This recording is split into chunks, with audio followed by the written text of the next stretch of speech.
Hi friends, welcome to our channel Ammi Chutney. இன்னைக்கு Wednesday varietyல millet special கம்பு தோசை எப்படி செய்யறதுன்னு பார்க்க போறோம். இன்னைக்கு இந்த கம்பு தோசையை முழு கம்பை ஊற வச்சு அரைச்சி எப்படி செய்யறதுன்றது தான் பார்க்க போறோம். கம்பு தோசையை ஈஸியா ரெண்டு டிஃபரண்டான டேஸ்ட்ல எப்படி செய்யறதுன்றதையும் இந்த வீடியோல நம்ம பார்க்க போறோம். இப்போ கம்பு தோசை செய்யறதுக்கு மாவு ரெடி பண்ணிடலாம்.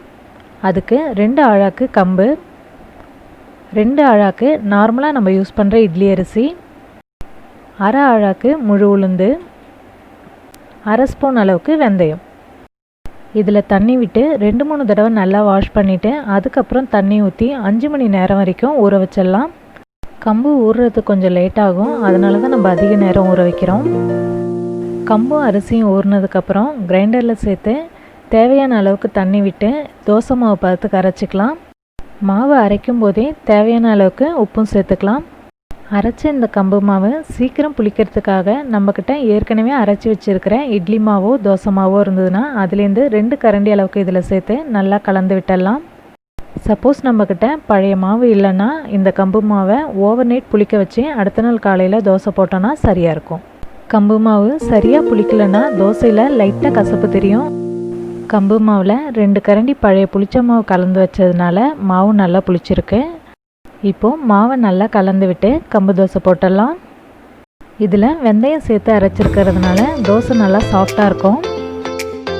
நல்லா மெலிசாக தீத்தணும் அப்படின்னா கிறிஸ்பாகவும் இருக்கும். உங்களுக்கு இன்னும் கிறிஸ்பாக வேணும்னு நினச்சிங்கன்னா மாவு அரைக்கும் போது வெந்தயம் சேர்க்காமல் அரைச்சிக்கோங்க. இப்போ நமக்கு கம்போட வாசத்தோட அருமையான கம்பு தோசை ரெடி ஆகிடுச்சு. அடுத்து ஸ்வீட் கம்பு தோசை போடுறதுக்காக துருவன தேங்காயோட நாட்டு சக்கரை மிக்ஸ் பண்ணி வச்சுருக்கோம். இதுக்கு கம்பு தோசையை கொஞ்சம் திக்காக ஊத்தாப்பம் மாதிரி போட்டுக்கலாம். தோசைக்கு மேலே நம்ம கலந்து வச்சுருக்கிற வெல்லம் தேங்காயை ஸ்ப்ரெட் பண்ணி தூவிடலாம். இதில் கொஞ்சமாக எண்ணெயோ இல்லைன்னா நெய்யோ விட்டு மூடி வச்சு வேக வச்சிடலாம். இப்போ நமக்கு சாஃப்டான ஸ்வீட் கம்பு தோசை ரெடி ஆகிடுச்சு.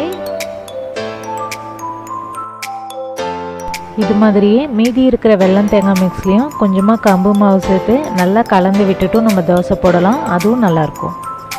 இது மாதிரி டிஃப்ரெண்ட் டேஸ்ட்டில் நம்ம பசங்களுக்கு செஞ்சு கொடுத்தோன்னா கம்பு தோசையை விரும்பி சாப்பிட ஆரம்பிச்சிடுவாங்க.